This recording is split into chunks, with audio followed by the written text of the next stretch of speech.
Good day, good day, good day, and welcome again to SSTV, Savvy Singers TV show. I'm your host, Marlon Bailey, and today is a very special day, all right? And we have sitting right next to me is Shelly. Hey. She dropped by to be my co-host today. Thank you so much. You are most welcome. Let's have some fun. Yes, have some fun. And on the inside, we are talking about relationships. Yes. We're talking about the marital union, how we go about the daily lives and how we coexist as a union. Yes, we know all the biblical terms. A man shall leave his mother and cling to his wife. Yeah, he finds a good thing. But is that good thing a good thing? And we're going to find out about that this afternoon. We have amazing couples on the inside. Yes. We have, and we'll ask the gentlemen to introduce their spouses. Yes? Yeah. Welcome, guys. Hi, a pleasant good afternoon. We are the Samuels. My name is Marlon Samuel, and I have to actually say her name very, very precise. Yes. Beautiful. All right. All right.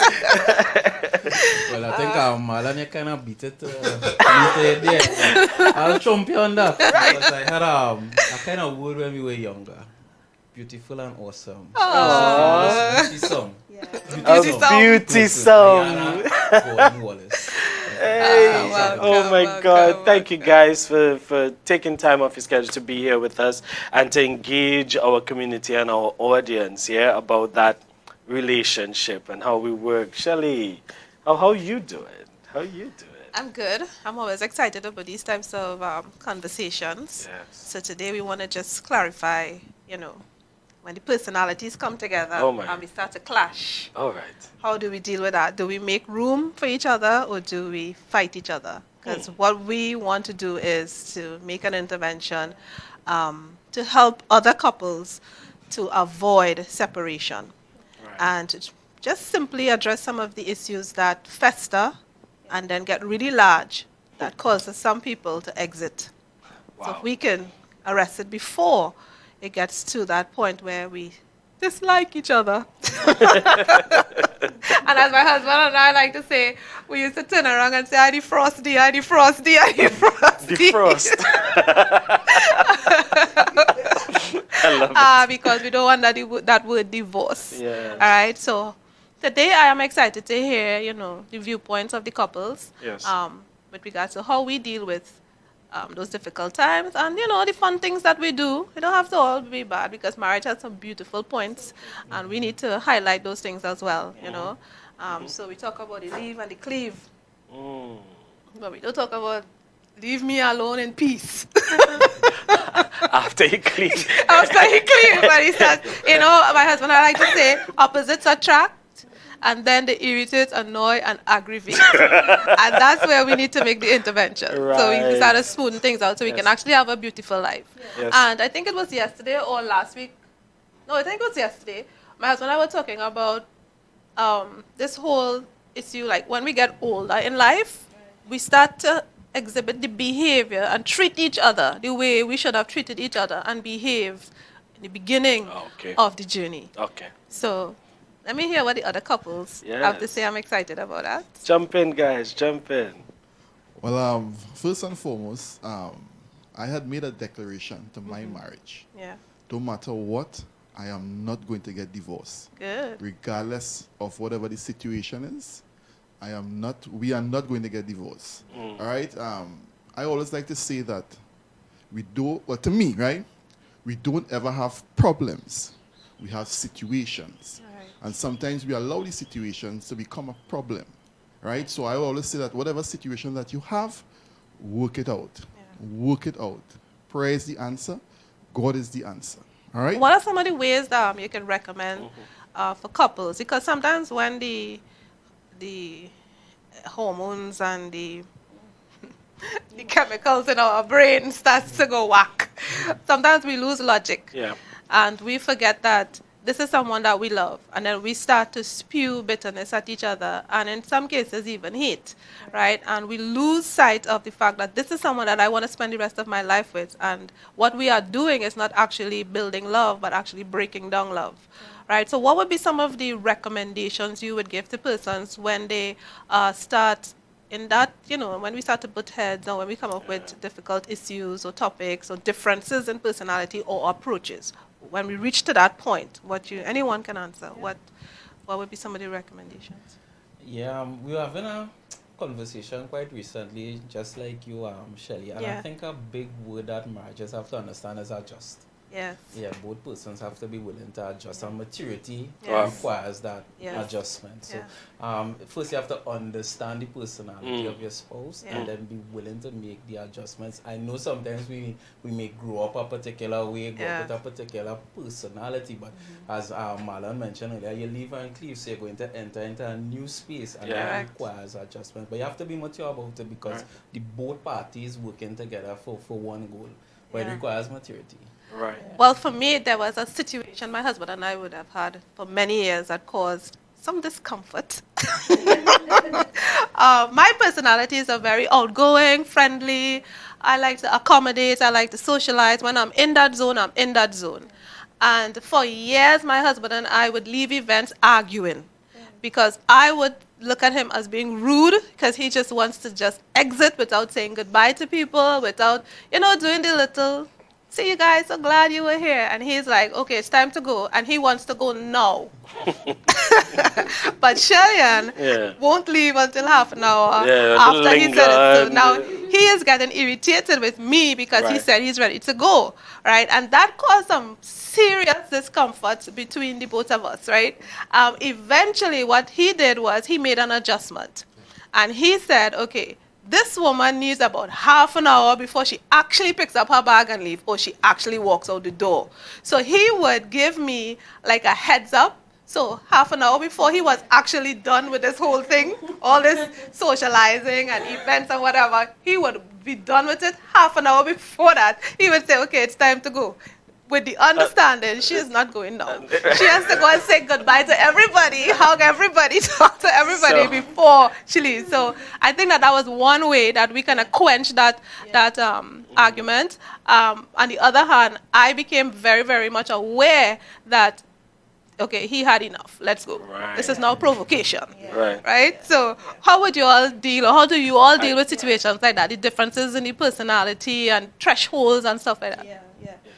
With Keston and I, it was a similar thing. You can imagine, I can be very extreme. Yes. So I am very jolly 1 minute, and the next minute I want nothing to do with nothing. Correct. I just want quiet. Yes. Yeah. Wow. And so he had to learn that about me. Yeah. Because if you don't know, you say, but what is going on? She was just so full of bubbliness, and I am very content with quiet. Yes. So he had to adjust himself too, because it's like, wait, that you're happy or you're not happy.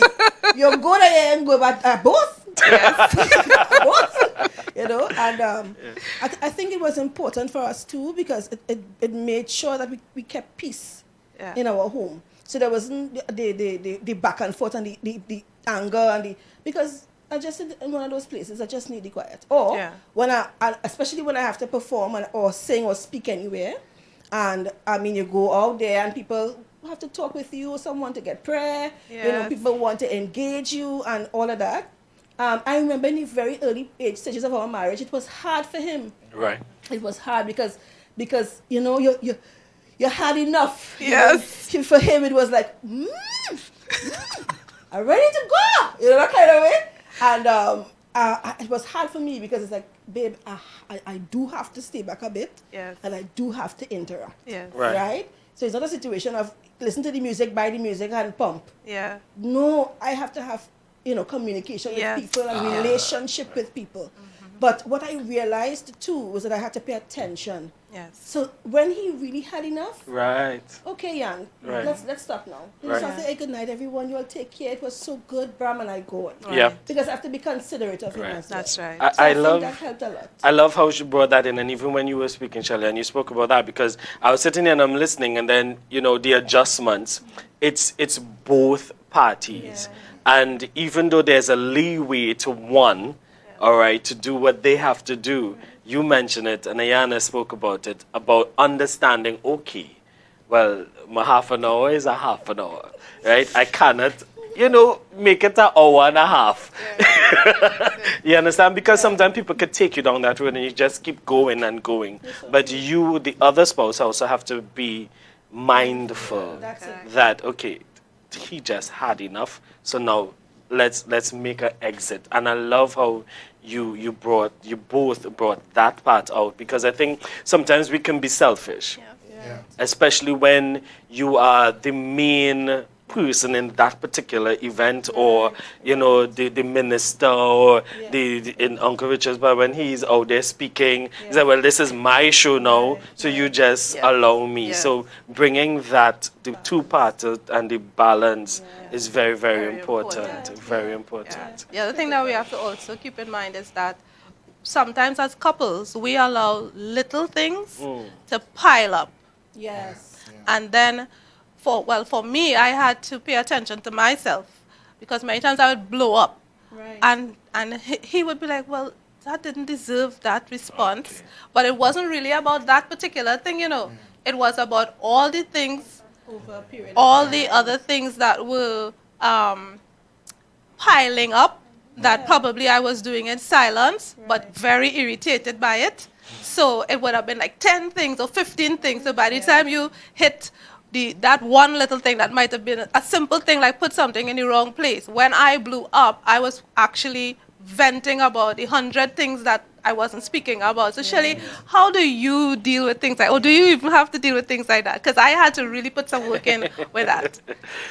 Yes, I do, and I had to deal with things like that, yes. But I kind of learned to adjust and realize Marlon's personality is that way, and I have to deal with it, because it was really difficult for me, especially when you have to perform and you have to go out in public and want me to be in the public eye as well, and I don't really like that. But I adjust because I want to make him comfortable, and I love him, and I want to support him. Wow. I love it. I love him, and I want to say, oh. This is the crybaby. So, Keston, how do you deal with the piling up of annoyances if you have that issue? Because I know a lot of marriages have that issue where we don't talk, we hold everything inside, sometimes for peace sake, but it doesn't turn out for peace sake, because then we offload everything, right? And then that causes a problem. And then we are no longer attractive to our spouse. We now become unattractive because our behavior is now repulsive, because that's not what they signed up for. Right, so when my marriage, I had to come to the point where, okay, Shelley, and talk about it now. Don't pile it all up. What do you guys do? I mean, I'm thankfully, to be honest with you, we haven't had much of those instances, but I think we did very early in our marriage is keep it open. Yes. Keep it real. Yeah. We actually sat down with one another and we said, anytime you have an issue, please bring it to the table. Just to avoid the piling up, as you would have mentioned. Yes. And I'm really grateful that we were both mature in that discussion. Yes. That, coming down the road, we didn't have much or little instances around that, but you have to have that discussion and be willing to be open. So that's how we dealt with it. That's all. And what Shelley said just now resonated with me. She said, in your discussion with Richard, you always saying that the place you are at now, if you could have started there, right? And I think what happened with Keston and I is that we got a good start. Sometimes we take it for granted, Yes. We take it for granted, No, because every couple talks about the difficulties that they would have endured and so on and so on. And what happened is that with us, we don't have as much of those type of things. Our challenges are different challenges, maybe with managing our finances and, dealing with life on the whole like that. And so the interaction hasn't been difficult for the last, 14 years or so. Awesome. The interaction hasn't been difficult, and it's because we had a good start. Great. And I don't take it for granted that I would have learned from couples like you and Richard. Yes. You understand? And a number of key persons in our relationship. We see things, and they even share directly, like how you're speaking with us very openly now. They shared with us, we didn't talk. And because we didn't talk, we almost divorced. Yes. And we realized hey, if we're going to have a good relationship, we have to talk. Correct. So we talk, Yes. That's it. and we talk plain, and then we move on. That's so awesome. But Yeah. the thing about Richard and I is I got married to Richard when I was 19. Right. So I did not have the maturity, the experience, any of it Yeah. to deal with a bold style personality, such a strong personality as my husband has. So I was very docile, very, submissive type of person, a gentle personality. I'm not that anymore. I am more bold and outspoken, That's and what's- I have changed quite a bit. Yes. But that's how I started my journey as a 19-year-old. I was not equipped to deal with such a strong personality, and Richard has a very strong personality. So that caused some butting of heads. Right. He's also a very logical mind, and I am high sympathetic, so I will give people's feelings and emotions precedent over logic. And he will go straight to logic, and I would look at him as being insensitive, and he would look at me as, why are you allowing people to take advantage of you? So we would always butt heads and stuff like that. So as I always say in marriages, it's always about the differences and how we deal with the differences. Are we making it difficult, or are we allowing persons to be who they are? Yeah. Right. Yeah.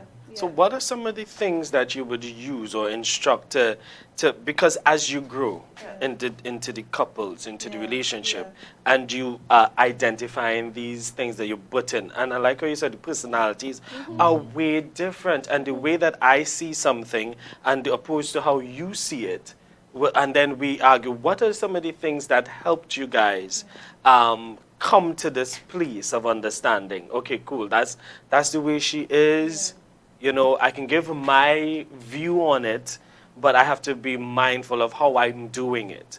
All right, because sometimes you can say, well, this is me, and that is how I am. Right. So Right. handle your stories. Right. Right. So guys, tell us some of the the mechanisms that you put in place to make sure that you. Good. Well, the thing about it is that I grew up in a broken home, right? And based on that, I have learned from that, right? As earlier on I said, I made the declaration, whereas my marriage is not going to fall apart, right? And what I did earlier on in my marriage, I was doing everything for my family, Right. to protect my wife. And a lot of times it was actually my way. But the thing about it is that I believe that even though it was my way, but I was doing it in the best interest of her. And not understanding that it was actually damaging our marriage. And as time progressed, I realized that, I should say that this way that I'm actually going is causing some problem with our marriage. So, the new thing now that the youth will have with their device, they have to reboot. So we had was to reboot our marriage, right? And by doing that now, right, things started to fester beautifully. Now, we said earlier on in terms of dealing with situations, I like to deal with situations head on, because once something is alive and you feed it, it grows. Right. Right? So I like to deal with things head on. Sometimes it's good to leave it there and come back and deal with it, depending on the situation. Right. But our our logic behind it is to deal with it. All right? Yeah. I think when you genuinely have love and concern for the party, again we go back to that word, to wanting to adjust. And so that is something that I sit down and ask, if I maintain this position for how long in me and in myself, and I want my way, how will this impact our marriage? And so sometimes I just sit down, look away by myself. Keston, if you continue down this path, it could end up with a negative outcome. So it's love for the other party as well as you're sitting down, and you don't want to be too consumed with yourself. That will cause negative outcomes. So those are some of the strategies I would say we use. Talk to yourself and make the adjustment. Oh, so talk to your spouse and talk to yourself. Yeah. So, Anytime you're too caught up with you, Yeah. right? Because from the time you say marriage, you're talking about two people, right? Anytime you're too caught up with yourself, you'll get yourself in trouble, right? It is such an otherness type of activity. It's so much preferring your spouse. It's about the other person. Somebody's looking out for you, and you're looking out for that person. Right? So you can't be so caught up now.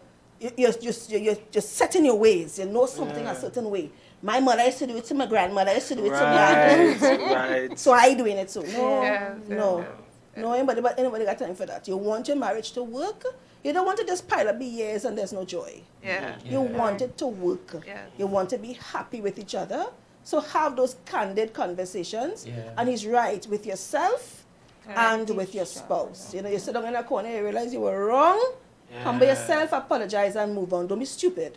You understand? Can't say Right, sorry. and that's good. I like how you said that, and you could help me pick up on that, because sometimes we think an apology is justifying your position. Right. And Oh, wow, that yeah. is not the case. So you start, well, I did it because, and you go down the road of becausing, and not, you ain't apologizing Not yet. apologizing. All right, so how, Yeah, humble yourself.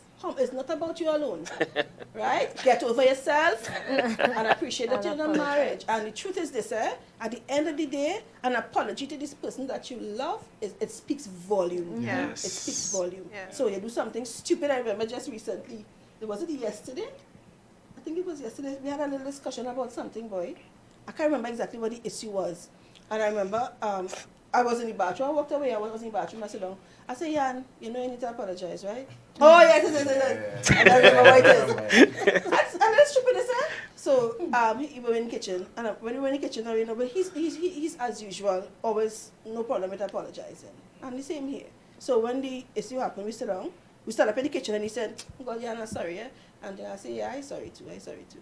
And that was moving on. Yeah. So you want to do lime there? Be like that? You know? Exactly. No, we should not move dwell on it. Yeah. And move on there doesn't mean move on as in don't talk about it again, but you're already stewing. I mean like literally move on. Correct. You're sorry. Right, make up if you want Put to it make to up. rest. You know, nothing wrong with that. hey, Right, but the point is don't waste time. You know, Yeah. you're genuinely sorry. I am sorry. I'm sorry too, you know.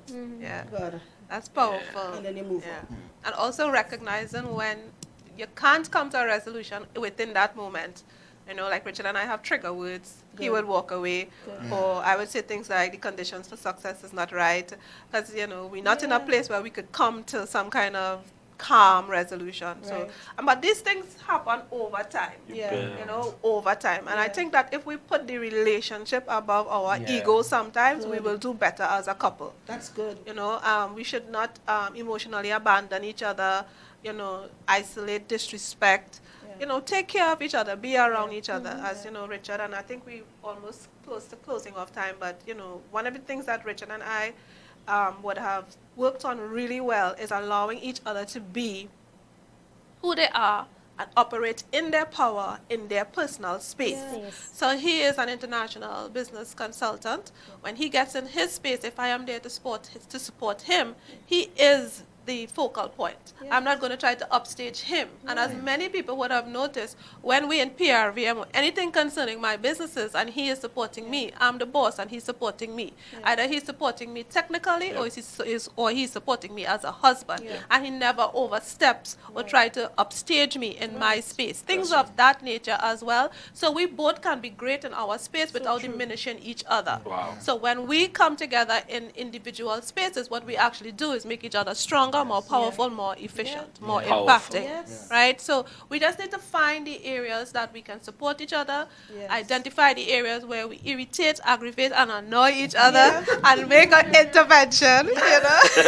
It's important. And remember that even though our marriage is our own, while we don't live for other people, other marriages sometimes survive as a result of the success or the maturity that we exhibit within our marriage. Our marriage can either encourage somebody to divorce or encourage somebody to fight through and press through until they find their sweet spot. awesome, Right? Yeah. awesome. Yeah. Awesome. I like what you said there. Yeah. Fight through. Because I like all. You know, fight through until you find the sweet spot. Because I think sometimes you go into it thinking that you hit it one time. Yeah, no. You know, and so when you do hit it, it's like, okay, this is not going to work, and you quit. Yeah. All right. So I want to ask this before we wrap up. What do you all do to keep? You know, we talk about, you know, going through the sweet spot now, Yes. right? What do you all do to keep the flame of love burning in the relationship? Yes. Okay. Well, Well, for this new year, Right. we had made a declaration, whereas, well, basically what we are going to do is help stimulate other marriages. Okay. And by doing so, right, we will also stimulate ours. Wow. Right? So if some of the guys out there actually following my handles, Yeah. you would see a lot of videos that I am doing based on our marriage. Right? So what I want you all guys to do is just go on my page and check out some of the videos. Yes. Because at the end of the day, the first institution that God placed on the face of the earth was marriage. So which marriage is very, very, very important, and the enemy is trying to destroy it. Correct. But what you have to tell yourself, regardless of the situation, he's not going to get your marriage. Now, when we marry, you feel that it's only ice cream. But it's not only ice cream. There will be challenges. There will be challenges. But don't allow the challenges to override, to poison the marriage, what God has brought together. Wow. All right? So here we're going on. Stay in your marriage. Yes, yes, I yes. have to just, because something, he just hit something there Yeah, for me, right? that's good. Listen, when, now the enemy does want to destroy our marriages, and he does. Yes. But you know what? God wants to build us. Yes. God wants to build our marriage. I think sometimes we forget that. Because he's right, we have an enemy in our tail. Yeah. Right there. He only waiting for something to happen. Yes. You know, or choking thing for something to go wrong. But listen, while he's doing what he has to do, because he has his job to do, God is resourcing us so that our marriages would work. Yes. And if just for a minute, if we would just emphasize in our marriages the fact that God has graced us to last. Yeah. God has graced us to last, you know. He has graced us to last. There's no reason. I look at a man like Eric. You know, you all may not know Eric, but you may. You're supposed to. On Savvy Singers. You have to know who Eric is. Right. And I watch this man and this marriage. Listen, Yes. simple enough. You don't know whose eyes are on you. Yes. And it stands the test of time. Yeah. Wow. Right? But I don't believe it's just years. I believe that their marriage is a quality marriage as well. You understand? And it's because God has given them everything they need to have a successful marriage. Amen. God has given Keston and I everything we need. He has given Marlon and Javier, listen, everything. Yes. Everything we need to have a successful marriage. If we would just tap into that. And not that we don't know the enemy is there, because he is, and we can't play stupid. Correct. Don't give him any leeway, because he will take it. Correct. But we have to also remember that alongside all the little demons there are angels. Correct. And there are, listen, people strategically placed. I looking right in this room right now. There are people strategically placed in your life to help to show you the way, Wow. to give you examples. And while you can't base your marriage on anybody's experience, you can learn from people's learn. experience. Correct. Yes. Yeah? Okay, I'm done. Oh. I just want to jump on that by, I mean, one thing is us to be consistent, but you also Yes. have to be spontaneous. Yes. Tap into the little creative juices. Nice. A little pedicure and manicure is a man not bad to do to the lady. Whoa. Yeah. You know, you have to convert your home into a little restaurant. So I just say to keep it. Surely nice that's and pointed, pumping. Marlon. Yeah, you get some points. So keep it nice and pumping. Yes, we have all the resources in terms of the word of God patterns, but we also have to be, you know, in tune with our spouses and be creative. And so bring home flowers, bring a little off chocolate now and again, and that thing keeps Nice. the fire. Talking my language there, boy. I want to give out all the secrets. Right, right. No, he's not lying. I've come home to a spa at my house, turned into a spa. Awesome. I talk about signs, everything, Wow. different sections of the spa and so on, and the turban on the head, and madame, yeah. Fun. You know, we have Guys, to have fun. oh my God, We have to have fun. it's such an amazing, and listen, guys, I love what Ayana said. Everybody was saying, you know, the grace is given for your marriage to succeed, and I want to thank each and every one of you for coming out and sharing this time, for sharing your life, all right, so somebody else can have hope. Yeah. Closing remarks, Shelley. I think that we need more people who have gone through some years, some experience, to come forth and change the narrative that's out there, so that more people will not enter marriages with a backdoor prepared. Oh. All right, because that's too common. You know, we enter a marriage thinking about how we will exit. We enter a marriage thinking how can we change the other person, right? Which will only lead to frustration and fighting. My husband is a bookworm. He loves to study. He has been studying since he was 19 when I met him. We have been married for 30 years. He's still studying. That's not an issue to me. I love the art, the creative art. Sometimes it's not financially wise or sensible to do the things that I do, but I do it out of passion, and I do it out of, I believe that God called me to do that, and he has given me the space and the grace to operate in my calling, and he doesn't try to stop me. He, as everyone can see, he's always around trying to see how he can help me. So I think that as couples, we just need to see more success, more realistic success, more real success, not fake success. And also for more couples who have gotten to their sweet spot to change the narrative, to speak up more, to make themselves available to help other people who really want to stay in their marriage. Because a lot of people can tell you, leave that man, leave that woman, leave that man, right? But I hope that we can get more of this out there. Right, Marlon? Yes. Oh, gosh. I hope we could have gotten more now. But we have to wrap up. Thank you guys so much for joining me on the Savvy Singers TV. This special time we have with the Wallaces and the Samuels, those guys coming to share their heart with us. And my co-host, Shelly. Thank you all for being with us. And keep faith, keep hope alive, keep the fire burning. Change the room a little bit, add some fire in the thing. All right, so we love you guys. See you again next time right here on the Savvy Singers TV show. Love you.